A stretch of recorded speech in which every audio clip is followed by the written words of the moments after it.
Men like women with curves. I frowned and pinched some of my stomach fat. It's too squishy to be a curve. She laughed. Girl, I got squishy curves all over. She rubbed her tummy, including my midsection. She fluffed her ponytail, and I'm sexy as hell. I grinned. You certainly are. I had always lacked the confidence Jilly displayed about her looks and body. She wasn't wrong about her sex appeal. Men were drawn to her like bears to honey. Have I told you lately how happy I am that you're back in Garden Cove? I rolled my eyes, then grinned. All the time. I can't help it.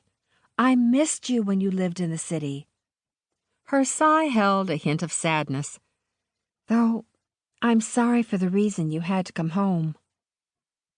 Last year, my mother's brain cancer had progressed to its final stage.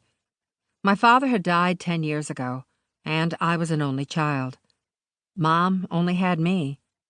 So I'd taken a compassionate leave of absence from work as a regional sales manager for a prominent health and beauty line to care for her. It had turned into an early retirement when my employer decided they wanted to keep my temporary replacement, a younger, more cutthroat version of myself.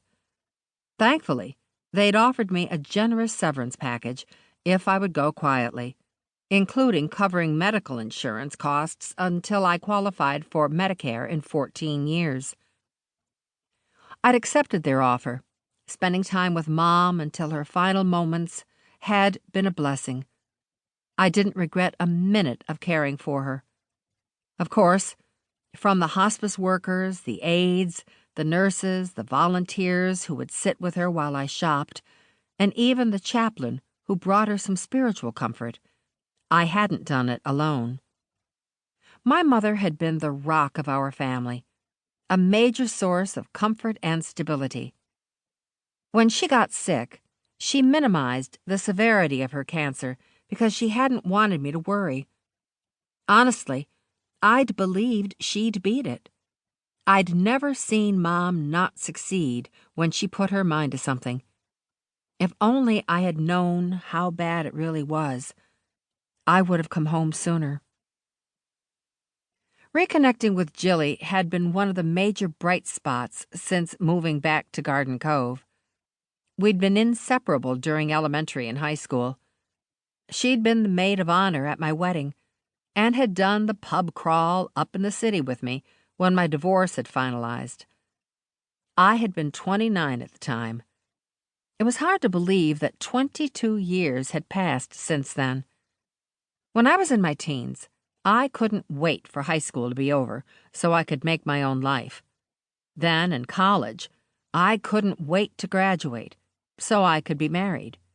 Later, when my marriage fell apart, I couldn't wait to be out of it so I could move away from Garden Cove and start my career. I'd spent so much time wishing my life away that I'd failed to really live in the moment. I didn't want to be that person anymore. My whole life had been go, go, go, and I was ready for some slow. I squeezed Jilly's hand. I missed you too. You know, it's not too late to quit your job and come work with me in the shop. Jilly smiled. I like running the spa at the Rose Palace Resort. I know you do. I didn't press her. We'd had this conversation a dozen times since I'd bought Tidwell's Diner and converted it into an apothecary where I sold homemade beauty and aromatherapy products. I couldn't afford to pay her what she was worth anyhow. But it didn't stop me from wishing we could spend more time together. I consider myself lucky that she'd had tonight free. Jilly was a single mom to teenage twins, and the high school was out for their short spring break that would end on Monday and Tuesday, thanks to snow days in January that they still had to make up. The kids were doing overnights at their friends'.